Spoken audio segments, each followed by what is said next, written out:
So Nepal is burning, just like Bangladesh, and so is Indonesia. So our neighborhood is in absolute turmoil, absolute turbulence, absolute political as well as social instability that will ultimately lead to the economic instability as well. And will these turmoils in our neighborhood disturb our society, our economy, our politics, basically our sovereignty as well? To be very honest, the answer is yes. So, guys, you're watching StudyIQ IAS English. My name is Pravin Mishra, and let's go ahead and discuss that how these turmoils in our neighborhood will impact Indian society, Indian nation as a whole. But before we understand and go ahead with the further of the discussions, let's understand what's the turmoil actually in Nepal as well as Indonesia. So, 26 social media platforms were banned by the Nepali government. And so this led to the widespread students' protest inside the state of Nepal. Well, doesn't it sound quite similar with what happened exactly a year back in Bangladesh? How a student protest, which was actually against the reservation policy related to the Razakars in Bangladesh, how this reservation policy protest turned quite cruel and it led to the ousting of the incumbent Bangladeshi Prime Minister Sheikh Hasina, and she had to take the shelter in India. Well, this is dangerous. How and why? Because the moment Sheikh Hasina left Bangladesh, the Bangladeshi government was taken over by a hostile mindset named as Muhammad Yunus. This Muhammad Yunus, how he has spilled venom against India into the Chinese state when he reached there. How he spoke very bluntly that quite soon we shall be taking India or taking Northeast India and just creating a separate state. How Bangladesh's so called caretaker stated that we are the guardians of the sea of the Bay of Bengal and we can take down India's Northeast anytime. Yes, it's a big question to us. One hostile nation is giving this statement in India's another hostile nation, that's China. Well, the very same thing what we are watching. The Gen Zs in the state of Nepal, their protest has turned too cruel, too violent, that they have even burnt their own parliament, and which led to the resignation of the incumbent Prime Minister, Mr. Oli, in Nepal. Why is this happening? As per the reports, 80% of the Nepali ministers as well as high level bureaucrats they have flown they flew away from Nepal. They have gone out of Nepal. They took the flights to some unknown destinations, to some unknown locations, God knows where, but still they have ousted themselves intentionally from Nepal. So this is exactly what has happened a year back in Bangladesh. This is something correlatable what is happening in Myanmar since last 4 years. This is quite correlatable what is happening in Sri Lanka since last 5 years, right? So if you see the eastern fronts of our country, Nepal, Bangladesh, Myanmar, and below the bottom, we have got Sri Lanka. And now, just moving bit east more into the maritime borders basically, we have got Indonesia in the very same turmoil. This is not a news to be just, skipped, to be just skimmed. This is an event that is quite dangerous and deadly for India's sovereignty. So, now the question here is once again, is this protest this level of cruel and dangerous, which has led to the resignation of the Prime Minister of Nepal? I mean, you are the Prime Minister. And why can't you just handle the situation rather than resigning? This leads to a very big question that somewhere around the corner, some external influences are there, some external powers, some extra state actors are there, which are compelling the incumbent government to take such a severe actions. Obviously, resignation is something which governments they have not even into the list of their last resorts, right? But Bangladesh's prime minister did the very same, and so Mr. KP Sharma Oli did the same just a day back. And now the other big crises that are being faced by the state of Nepal, apart from this social media ban. As what we have seen, some broader political fault lines were also directly exposed. As per the Nepali protests, they branded these elites, okay, as per the Nepal's protest actually. So they have branded these elites or their children as the Nepo kids, spearheading demands for deeper systematic reforms, not just the regime change. And another strategic vacuum and external stakes. Analysts warn of increasing Chinese influence, emphasizing how Beijing has actively shaped Nepal's political coalitions and infrastructure dynamics since last 1 decade. That Nepal, with whom we had this roti beti ka relations, that Nepal, which was having absolute freedom to come to India without any visa, without any passport, how it has backstabbed the Indian state itself. How Nepalis are even allowed, the Nepali citizens, I'm talking about the Nepal country citizens, okay, how they were allowed to even sit in your UPSC CSA examination through this Matri treaties, how these Nepalis were allowed to open any type of a business, go ahead with any kind of a trade, occupation, service in our universities, in our schools and colleges, separate seats were provided to them. Even after providing all of these things, we played the role of an actual big brother into this Eastern politics, Southeast Asia and South Asia's politics. But still, even after providing the best in the best platforms to the countries like Nepal, how they have only backstabbed us, right? We have witnessed this during the COVID period as well, when they dared to shut their borders off for India. That no, you guys are spreading this COVID. We are spreading COVID, excuse me.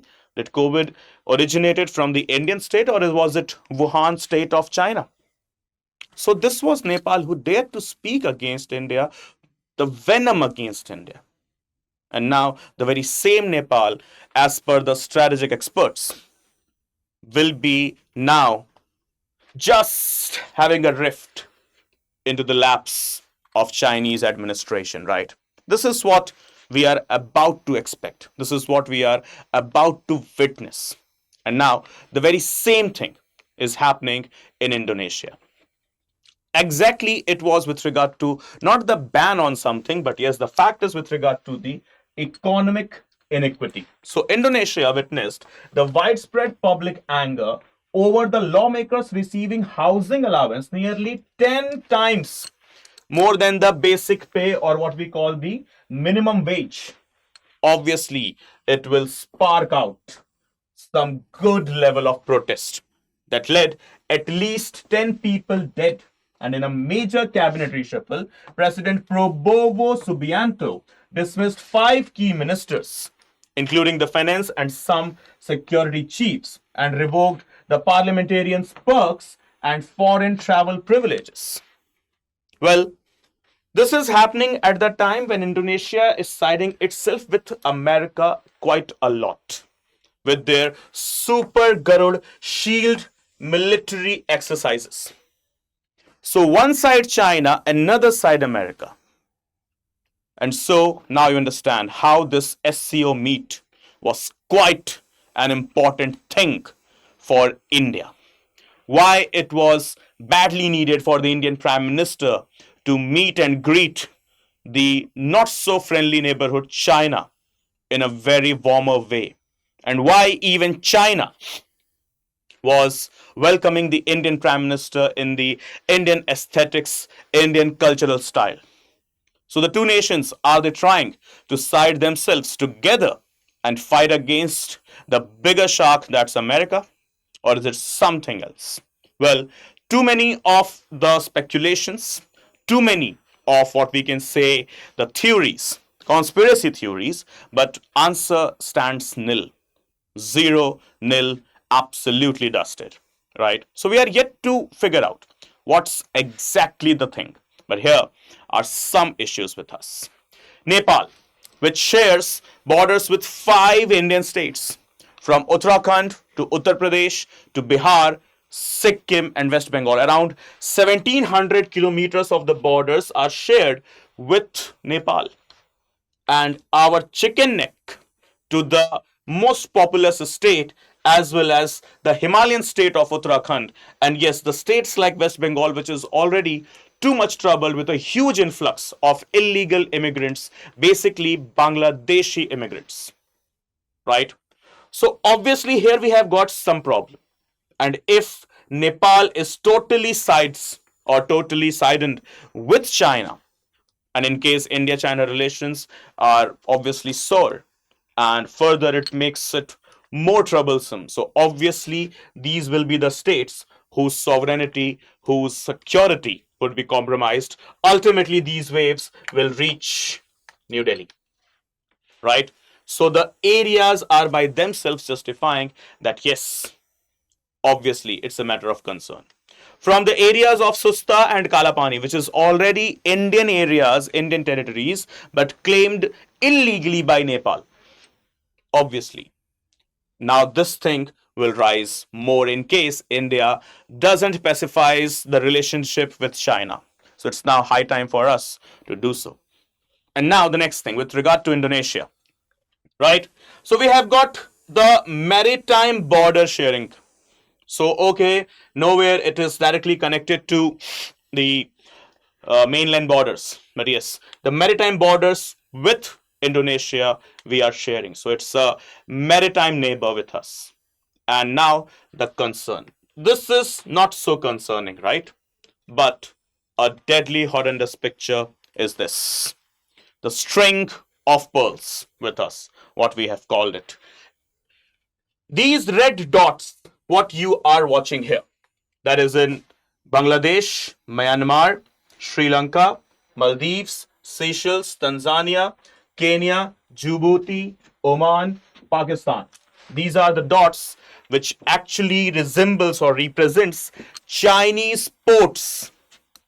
And as you can see, the whole Indian peninsula is covered, and the only location left is the Strait of Malacca location crossing through the country of Indonesia. And if Indonesia falls into the trap of China, or let's say US in case, as per the conspiracy theories and as per the statements of the stalwarts or experts of geopolitics, if this thing goes out, obviously it will be a troublesome thing for whole of India, right? So this is troublesome, and this is where the turmoil in our neighborhood is a matter of stress, tension, and concern for Indian state as a whole. Right, everyone? So I hope the topic is crystal and clear to you. That neighborhood turmoil, is it a concern for us? Yes, it is. Whatever the thing domestically is happening inside those states, that's fine. Okay, it's their internal matter, and as per India's foreign policy, we do not intervene into the internal matters of each other's, right? But yes, ultimately, if your internal matter, if your domestic matter is troubling somewhere, is providing any kind of negative waves or ripples anywhere through the edges to my country, so obviously I will have to intervene and check for the proper balances, check for the proper redressal mechanisms, and check for the proper external influence or the extra state influence, extra state actor influences. Right, everyone? So this is it with regard to this topic. Please let us know your opinion into the comment section, that what could be the best possible way for India to establish or re-establish peace and normalcy in its neighborhood so that its own security and sovereignty is not compromised. So guys, please remember one more information for you. The Resolution Plus batches for 2026 is about to commence from 20th of September, right? With 1000 plus hours of live classes, access to recorded lectures, as well as teachers' personal class notes, 18 sets of printed books, sent to you at your doorstep, teachers' class notes shared with you at the end of the session in PDF format, the prelims test series, mains test series, interview guidance program, 1:1 mentorship, the prelims residential program, the mains residential program, everything under one single subscription, that is Resolution Plus for 2026. We have got it for 2027, as well as we have got it for 2028 year of examination. So guys, what you need with yourself is a promo code, that is here, PRV Live. Just apply this promo code, guys, and avail the maximum possible discount on the subscription that you are taking. So guys, keep this code copied with you in bolds and capitals, PRV Live. That's it. Okay, everyone. So please enroll before 20th of September for the 26 batches, and yes, the other batches, that is for the 27 and 28, they have already commenced. So if you have enrolled, congratulations. If you haven't, please enroll today and do not miss one single class. Okay, so thank you so much, guys, for watching. And yes, please do hit the subscribe button of our channel, StudyIQ IAS English. And in case you wish to connect with me, so here is the QR code for Telegram channel that is named as Praveen_StudyIQ. And also you can connect with me on my Instagram that is named as Praveen Mishra_2107. Okay, guys, so thank you so much for watching, and please hit the subscribe button and never miss an update from the channel. And let us know your opinion as well with regard to the topic into the comment section, that how we can maintain our sovereignty without having any kind of compromise with our internal security, just guaranteeing or assuring peace into the neighborhood. Everyone, please do that, and let's discuss your comments into the next session. Bye bye, good day, take care, see you soon. Jai Hind, Jai Bharat.